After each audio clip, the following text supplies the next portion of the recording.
En un mundo ahogado por el ruido, donde cada voz lucha por ser la más fuerte, existió un hombre cuyo silencio resonó más que cualquier discurso. En el corazón mismo del Vaticano, un lugar de poder, política e intriga, caminaba una figura que parecía pertenecer a otro tiempo, un príncipe de la Iglesia que no buscaba tronos. Un líder que no anhelaba cámaras. Un pastor cuyo poder no residía en su voz, sino en su alma arrodillada. Su nombre es Robert Sarah, y para millones de fieles en todo el mundo, él no era solo un cardenal, era la esperanza de un nuevo amanecer para la Iglesia. Era el hombre que pudo ser papa. Esta no es solo la historia de una elección que no fue. Es el viaje al corazón del silencio. Un viaje para descubrir si la verdadera fuerza no se encuentra en gobernar, sino en servir, no en hablar, sino en escuchar la voz de Dios. ¿Fue su silencio un signo de debilidad, o la manifestación de una fortaleza espiritual que nuestro tiempo ha olvidado? Acompáñenos a desvelar el misterio de Robert Sarah, el hombre cuyo silencio sacudió los cimientos de la Iglesia moderna. Orígenes, la semilla del silencio en tierra africana. La historia de Robert Sarah no comienza en los palacios de mármol de Roma, sino en la tierra roja y fértil de Ourouse, una aldea remota en Guinea, África Occidental. Nacido el 15 de junio de 1945, su mundo no conoció privilegios. Creció en una comunidad humilde, donde la fe no se declamaba en grandes discursos, sino que se respiraba en el susurro de las palmeras y se vivía con el corazón. Sus padres, campesinos analfabetos, no le legaron riquezas materiales, sino un tesoro infinitamente más valioso, la disciplina del trabajo, el valor del sacrificio y, sobre todo, la profunda sabiduría del silencio. La vida no le ofreció lujos, pero sí la mayor de las fortunas, una espiritualidad honda y pura que, como una semilla, germinó en su alma desde niño y marcó su camino para siempre. A los 11 años, sintiendo una llamada que no podía ignorar, el joven Robert Sarah ingresó en el seminario menor de Bingerville, en Costa de Marfil. Desde ese instante, su vocación comenzó a forjarse, no en la comodidad, sino en el crisol de la historia. Eran tiempos convulsos. África se sacudía el yugo de la descolonización mientras intensos conflictos políticos dibujaban un nuevo y tenso rostro en el continente. En ese torbellino, el joven seminarista no solo debió aprender latín y filosofía, tuvo que aprender a navegar las turbulentas aguas de las tensiones culturales, a ser un puente entre mundos. Pero mientras fuera reinaba el ruido, en su interior se fraguaba un carácter de acero, moldeado por 3 pilares inquebrantables: el silencio, la oración constante y una fidelidad absoluta a la doctrina de la Iglesia Católica. El arzobispo más joven del mundo, firmeza en la persecución. Con tan solo 34 años, en un gesto de confianza profética, el Papa Juan Pablo II lo nombró arzobispo de Conakry. En ese momento, Robert Sarah se convirtió en el prelado más joven del mundo. Su liderazgo en Guinea no sería un camino de rosas, sino una prueba de fuego. Durante el brutal régimen marxista de Sékou Touré, la Iglesia fue perseguida, sus sacerdotes amenazados y sus fieles silenciados. Pero el joven arzobispo no se doblejeó con acento agudo. No buscó alianzas políticas para sobrevivir. No comprometió los valores del Evangelio para ganar favores. En lugar de confrontar con gritos y denuncias vacías, defendió su fe con una combinación de firmeza inquebrantable y prudencia astuta. Ofreció una resistencia silenciosa, pero poderosa. Sarah entendía una verdad fundamental que otros líderes olvidan: el verdadero poder no se demuestra hablando más fuerte, sino sirviendo más profundo. Muchos aún recuerdan su imagen, recorriendo a pie las parroquias rurales más olvidadas. No era un príncipe distante, sino un padre cercano. Conversaba con los campesinos, escuchaba sus penas, bautizaba a los hijos de las familias más empobrecidas y consolaba con su presencia a las viudas de una nación golpeada por la tiranía. Su estilo pastoral, austero y profundamente humilde, lo alejaba de cualquier discurso ideológico y lo acercaba al corazón del pueblo. Era, en cada fibra de su ser, un pastor, no un político, un pastor con el olor de sus ovejas. Llamado a Roma, un espíritu distinto en la curia. Su lealtad al Papa Juan Pablo II fue total y, en el año 2001, fue llamado a Roma para servir como secretario de la Congregación para la Evangelización de los Pueblos. Más tarde, en 2010, el Papa Benedicto XVI lo nombró presidente del Pontificio Consejo Corunum, el organismo encargado de coordinar la inmensa obra de caridad de la Iglesia en todo el mundo. Fue entonces cuando los pasillos del Vaticano comenzaron a conocer su verdadero espíritu, reservado en su forma, pero de una firmeza doctrinal inamovible. Finalmente, en el año 2014, el Papa Francisco lo eligió para uno de los cargos más influyentes y delicados de la Curia Romana, prefecto de la Congregación para el Culto Divino y la Disciplina de los Sacramentos. Pero no fue la grandeza de su cargo lo que capturó la atención del mundo, sino su forma de vivirlo. En una era mediática, Sara era un enigma. No concedía conferencias de prensa para promocionarse, no se lanzaba a los debates televisivos, no buscaba tejer alianzas con grupos de poder. Su liderazgo era radicalmente contracultural. Sin embargo, cada vez que hablaba, aunque fuera en una sencilla homilía o en un breve mensaje escrito, su eco era ensordecedor. ¿Cuál era su secreto? ¿Por qué su voz susurrada se oía más que los gritos de otros? Porque en un mundo obsesionado con la velocidad, su silencio era un acto de rebeldía. Porque cuando todo se convertía en un ruidoso debate de opiniones, él se arrodillaba en adoración. Porque cuando muchos querían reformar la liturgia para adaptarla al gusto del momento, él insistía con pasión en que la Santa Misa debía ser el centro de la adoración a Dios, no un espectáculo para el entretenimiento humano. Uno de sus gestos más significativos, y también más polémicos, fue su llamado a los sacerdotes a celebrar la misa ad orientem, es decir, mirando hacia el este, hacia el Señor, junto con el pueblo. Para muchos, esto fue una provocación, un retroceso. Para Sara, era una humilde invitación a recordar algo esencial: la liturgia no trata sobre nosotros, sino sobre nuestro Creador. Defendía con el alma la sacralidad, el silencio interior y la centralidad absoluta de Cristo en la Eucaristía. No era nostalgia del pasado, era reverencia ante el misterio. Dios o nada, un fenómeno editorial y espiritual. En 2015, su libro Dios o nada se convirtió en un fenómeno global. No era un panfleto político ni un ataque a nadie. Era una obra escrita con calma, profundidad y una convicción que traspasaba el papel. En sus páginas, el cardenal Sara no lanzaba acusaciones, sino preguntas esenciales que resonaban en el alma del lector. ¿Hemos reemplazado a Dios con nuestras propias ideologías? ¿Hemos olvidado el poder transformador de la oración silenciosa? ¿La Iglesia de hoy busca ser popular o ser fiel al Evangelio? El libro fue traducido a más de una docena de idiomas y convirtió al cardenal africano en una figura de referencia internacional, especialmente entre los jóvenes católicos, sedientos de autenticidad. Y es aquí donde la historia se vuelve aún más intrigante. En los círculos vaticanos y en las comunidades de todo el mundo, su nombre comenzó a susurrarse como papable. La posibilidad era histórica: el primer papa africano desde San Víctor I en el siglo III. Un pontífice que podría unir la vibrante espiritualidad de África con la milenaria tradición de Roma. Un líder silencioso que ofrecía respuestas profundas a una iglesia dividida y herida. Ante estos rumores, Sara no dijo nada, nunca hizo campaña, nunca aceptó una entrevista sobre la posibilidad de ser papa. Y ese silencio, lejos de apagar las voces, solo alimentó el misterio y la esperanza. Sus obras posteriores, como La fuerza del silencio y Se hace tarde y anochece, no hicieron más que profundizar su imponente perfil espiritual.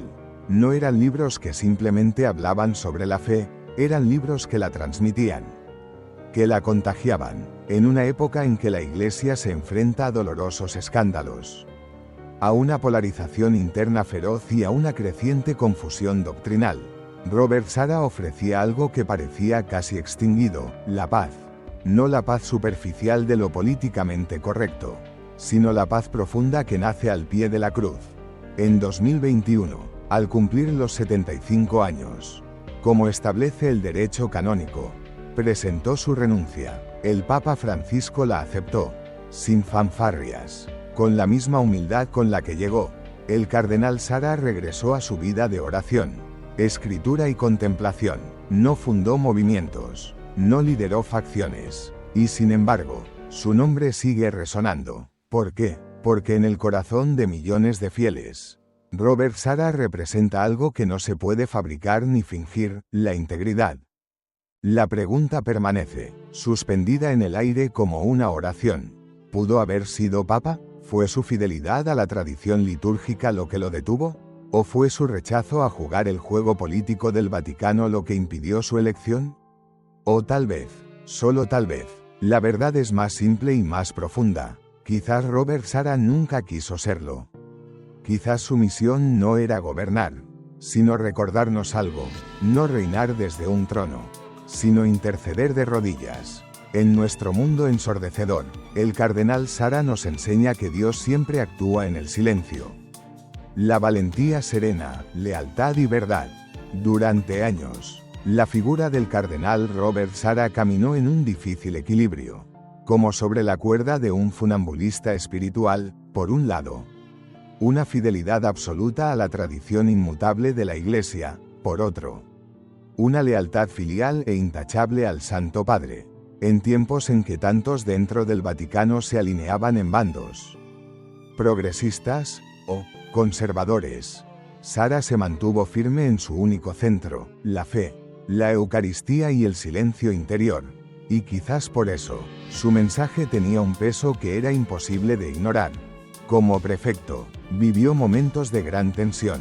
Defendía con una calma inalterable elementos litúrgicos tradicionales que otros, dentro de la misma curia, consideraban superados o inútiles para el hombre moderno.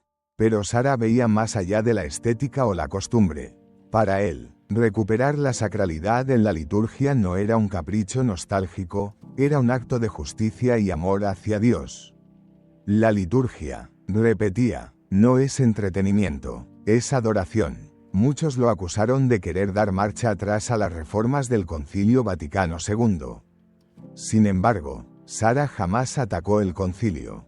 Al contrario, lo defendía como un don del Espíritu Santo. Lo que él cuestionaba era la hermenéutica de la ruptura, la interpretación de algunos que veían el concilio como una fractura con la tradición, en lugar de lo que realmente fue, una continuidad viva y un nuevo Pentecostés. Su cruzada silenciosa era por la hermenéutica de la continuidad, no por un cambio caótico que vaciara de sentido la fe. En sus contadas pero profundas intervenciones, afirmaba que la Iglesia no necesita reinventarse a cada generación, sino volver una y otra vez al corazón ardiente del Evangelio. Y lo decía sin estridencias, sin insultos, sin ataques personales. Hablaba solo con la autoridad que le confería su propia vida, una vida de coherencia radical. Su voz pausada, grave y serena, obligaba a que incluso sus más feroces críticos lo escucharan con respeto. Porque cuando hablaba, se sentía que no era solo él quien hablaba, sino algo más profundo, más antiguo, más eterno. Su relación con el Papa Francisco fue siempre un modelo de respeto filial. Aunque sus visiones pastorales sobre ciertos temas, como la liturgia o la sinodalidad, parecían distintas, Sara jamás cayó en el juego mediático de la oposición. Nunca se le escuchó una crítica pública al Papa. Al contrario, en cada oportunidad reafirmaba su obediencia y amor al sucesor de Pedro. Pero esa lealtad no significaba un silencio cómplice ante la confusión. Y ahí reside lo que muchos llaman el coraje elegante de Robert Sara.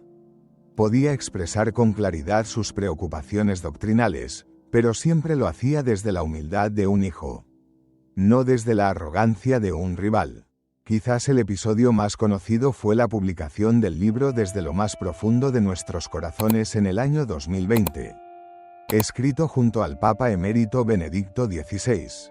En esa obra, ambos defendían con argumentos teológicos y espirituales la belleza y necesidad del celibato sacerdotal. Justo en el momento en que el Sínodo de la Amazonía debatía su posible flexibilización. Ciertos sectores lo interpretaron como un desafío directo al Papa Francisco. Pero Sara aclaró, una y otra vez, que su única intención no era crear división, sino ofrecer una reflexión profunda para el bien de toda la Iglesia. El Papa Francisco, por su parte, nunca lo reprendió públicamente, y el tema se fue apagando. Este episodio reveló algo esencial sobre el cardenal: no buscaba protagonismo. Su meta nunca fue dividir, sino preservar el tesoro de la fe. No quería liderar una rebelión, sino encarnar una fidelidad que, para algunos, resultaba incómoda, y eso, precisamente, lo hacía aún más grande. El faro en la tormenta, un referente para los fieles.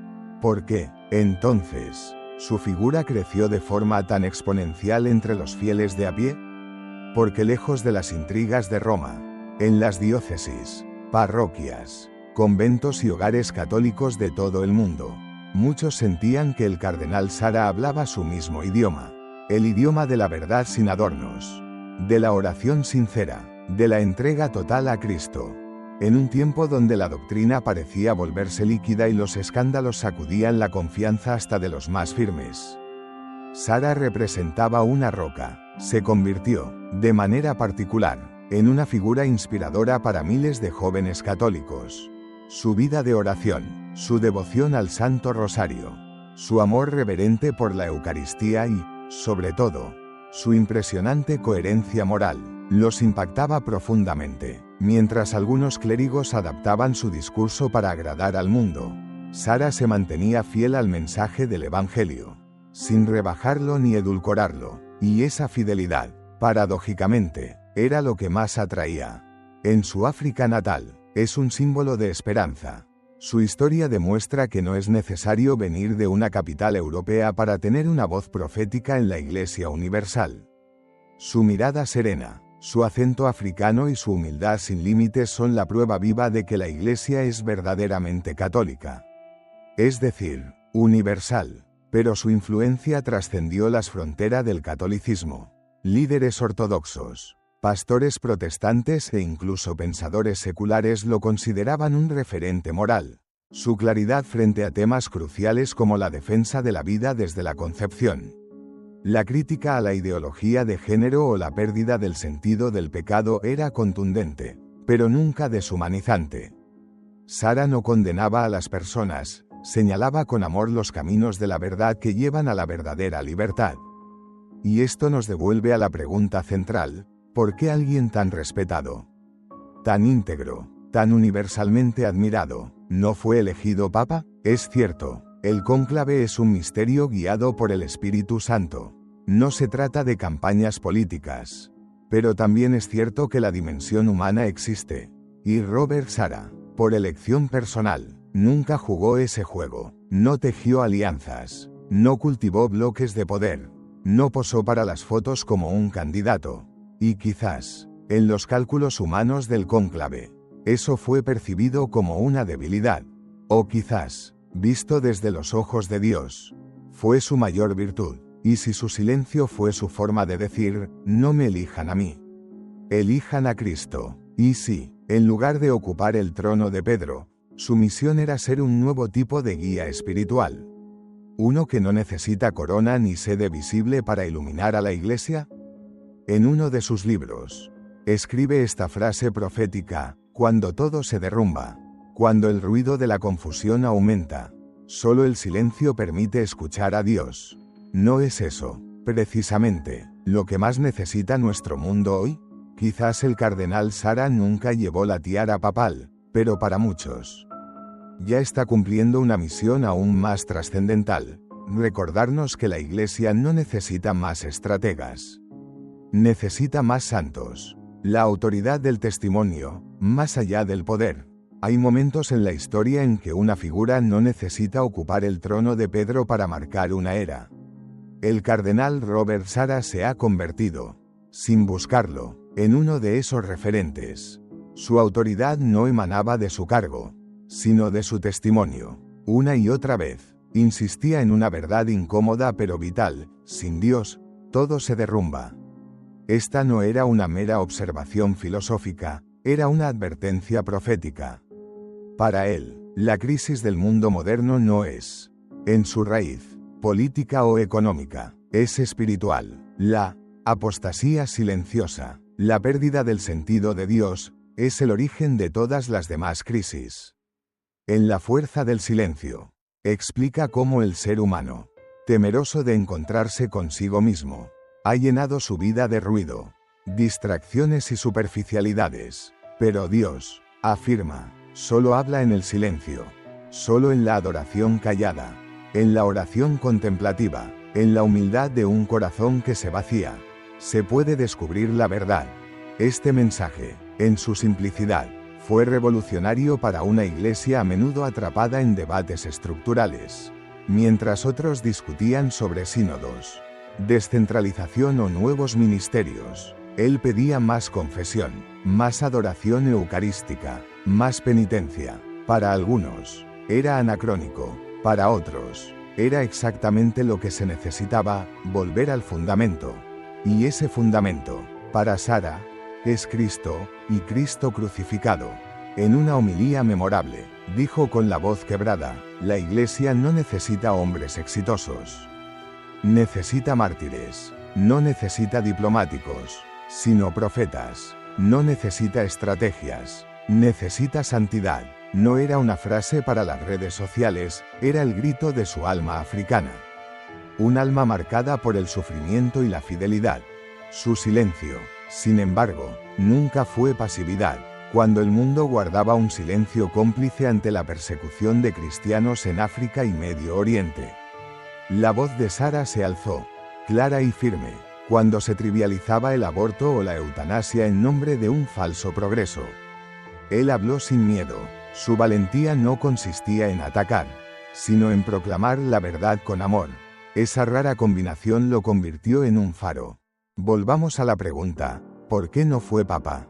Los analistas sugieren que su perfil fue considerado demasiado conservador para un tiempo que exigía una reforma audaz. La presión por una figura más dialogante o progresista pesó. Y Sarah, en su humildad, aceptó la decisión en silencio. Pero la clave es esta: él nunca deseó el cargo. Para él, el único trono que importa es el del crucificado. Y tal vez por eso, muchos lo consideran un verdadero papa moral, un testigo no coronado, incluso apartado de la curia. Su influencia no ha hecho más que crecer. Sus libros se venden por miles. Sus homilías son compartidas por jóvenes, seminaristas y laicos. Su visión no está atada a una ideología, sino a una verdad eterna, sin oración, sin sacrificio y sin obediencia. No hay iglesia. Desde su retiro, sigue orando, escribiendo y celebrando la misa con la misma reverencia de siempre. Porque la fuerza de Robert Sarah reside en lo invisible. Su legado es mostrarnos que no necesitamos más líderes carismáticos, sino más hombres santos, que el mundo no cambiará con estrategias, sino con rodillas dobladas, y que no hace falta estar en el centro del poder para tocar los corazones. Basta con vivir, a cada instante, en la presencia de Dios. El legado silencioso, una brújula para el futuro.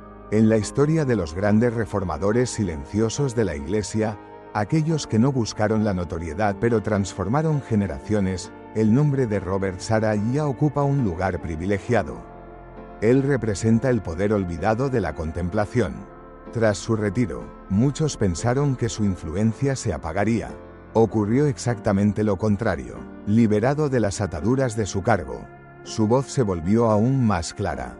Sus libros, cartas y entrevistas se convirtieron en una brújula para incontables almas que se sentían perdidas. En su obra Se hace tarde y anochece, advierte sin rodeos que una apostasía silenciosa avanza, incluso dentro de la Iglesia, donde algunos ya no creen en la presencia real de Cristo en la Eucaristía. Pero no escribe con amargura, sino como un padre que advierte a sus hijos para que no se pierdan en la tormenta. El libro es también una meditación sobre la muerte y un testamento espiritual.